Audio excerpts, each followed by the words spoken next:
Hey everybody. So a word that you've already encountered in some of your readings and that we're about to talk more about is the word progressive.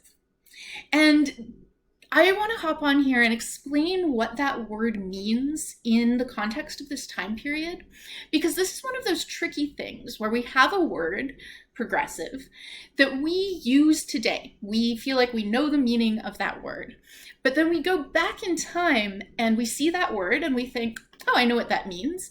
And we interpret it through the modern meaning, but it turns out it means something totally different in the time period that we're studying. And so that can be really confusing if nobody flags that for you. I'll give you another example of something from this time period. So I was doing research once, I was looking at women's magazines, and I came across this article, and the headline was, "Fathers, make love to your daughters." And I thought, wow, what is going on here? And I did some more research, and I found out that the phrase make love in the 1920s just meant have a conversation with, like have a deep, meaningful conversation with someone. So I went in, I thought I knew what make love means, and I see this article, and if I had interpreted it and just said like, well, I know what that means, and moved forward, I would have interpreted it really wrong, right? So the same thing happens with progressive. We think we know what the word progressive means, and when we use it in a modern context, we're generally talking about the far left side of the political spectrum, not just sort of Democrats, who are the more left political party, but like the left wing of the Democratic Party. When we're talking about the progressive era, which is roughly the 1880s to the 1920s, progressives spanned pretty much the whole political spectrum. Progressives were people who wanted to solve the problems of their time period. As you can see, the progressive era sort of roughly overlaps with the Gilded Age, and we've been talking about some of the problems that came along with the Gilded Age. As those problems grew, a lot of Americans from different walks of life said, we need to solve these problems, and they came up with different solutions for them. All of those people, regardless of what their solution was, thought of themselves as progressive because they thought of themselves as creating a solution that would help the nation progress towards a better future.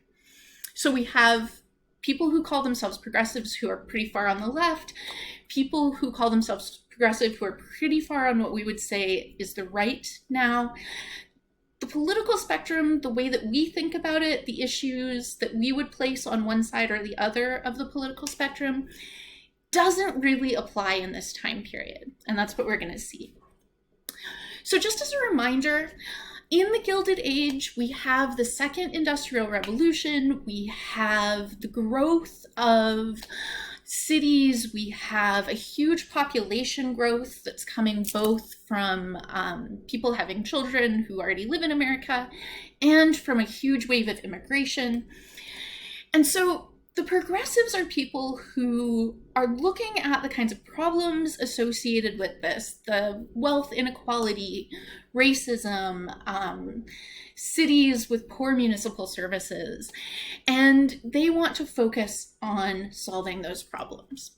For them, the problems that they are solving all sort of hover around three main issues: industrialization, urbanization, and immigration. And we can see, particularly on this last issue, how diverse progressive approaches were to this. So some progressives said immigration is a problem because immigrants are being treated poorly. And the solutions that we need to find to this problem need to be focused on treating immigrants better, making them more equal in American society. That was one progressive era solution. Other progressives said, The problem with immigrants is that they don't fit in to American society. And so what we need to do to solve this problem is to convince immigrants to become more American. That the problem isn't that they aren't being accepted into society, it's that they aren't acceptable, and we're going to make them acceptable. That was another progressive era solution to the same problem. And then there's a whole other school of thought that says immigrants aren't acceptable. They aren't American. They're never going to be American. And the solution to this problem is that we need to stop immigration. We need to kick immigrants out, and we need to stop any more people from immigrating. Those are very different solutions to the same issue. And they focus on even defining the problem differently. Is the problem inequality, or is the problem too many people who are too different? All of those people, every one of those groups that I described, would have thought of themselves as progressive.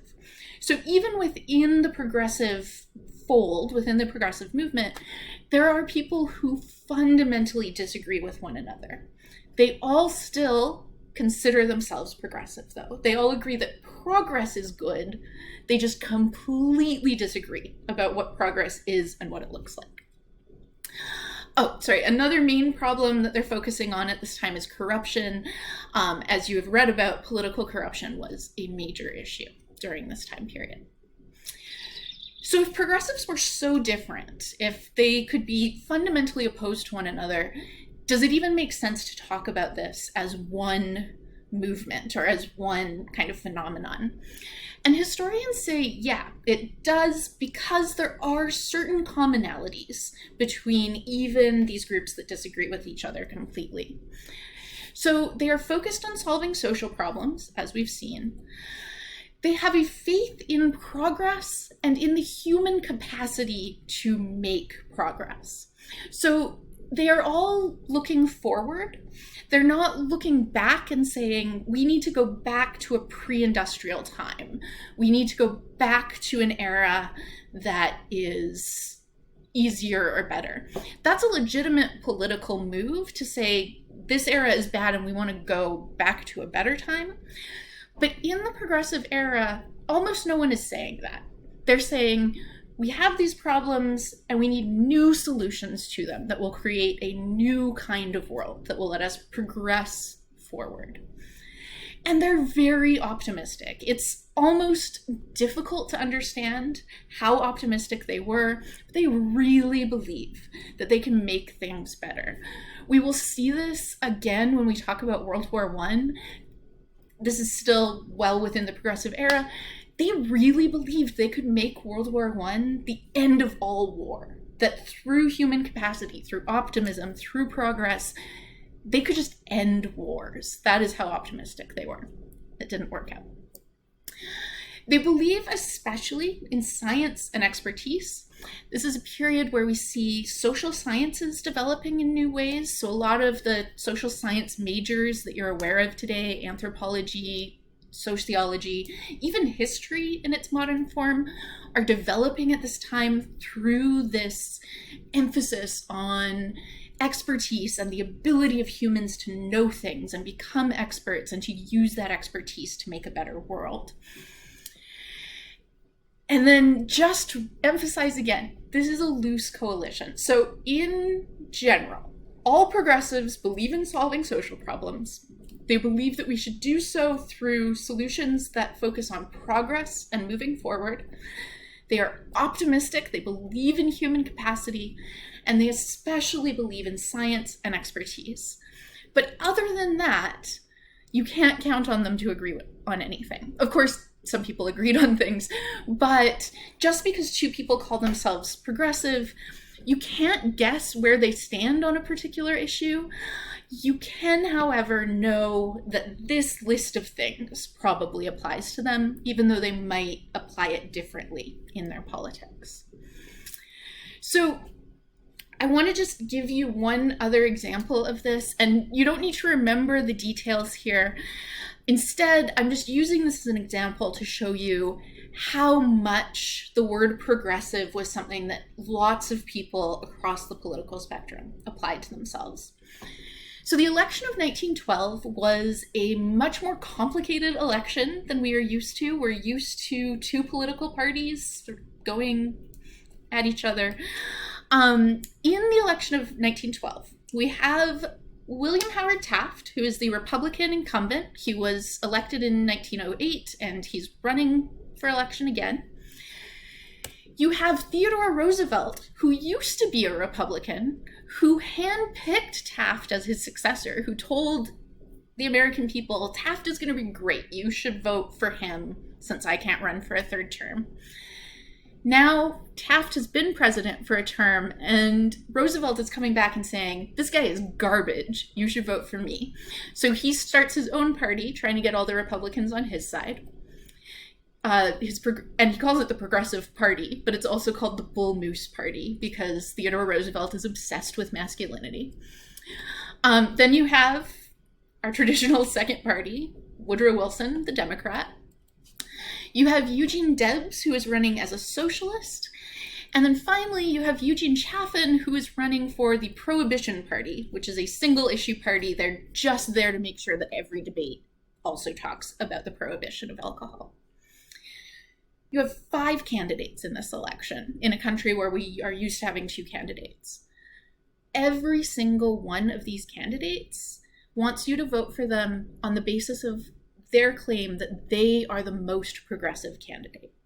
So if you look at an election in a normal American election year, you tend to have one candidate saying, I am the conservative candidate, and another candidate saying, I am the progressive candidate. One candidate sort of generally speaking saying, we need to hold on to tradition, and one candidate generally speaking saying, we want to move into a new kind of solution to social problems.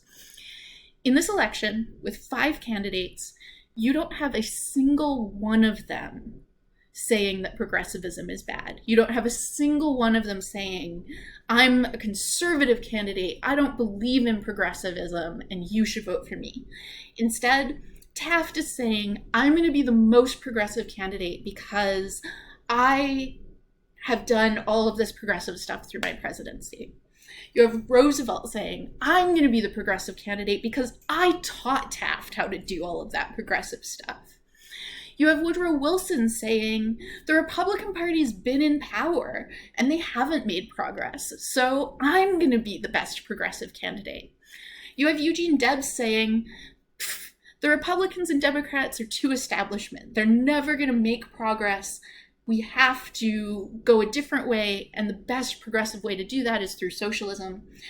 And then you have Eugene Chaffin saying the most important issue for progress for Americans today is the prohibition of alcohol, and you should vote for me because I'm the most progressive candidate.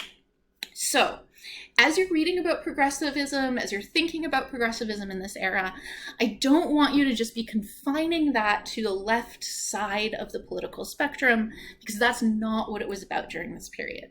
During this period, it is about a much broader, more complicated, more self-contradictory movement, but a movement that captures a sort of political consensus during this time period that there are a lot of social problems, and that the solution to those problems should be based on science and expertise and a general idea about moving forward. That can mean a lot of different things to a lot of different people, but there is that general political consensus, and there's the fact that progressivism sort of envelops the whole political spectrum at this time, and not just the far left side of it. Okay, as usual, if you have questions, comments, concerns, post them below or get in touch, and I hope your week is going well. Bye now.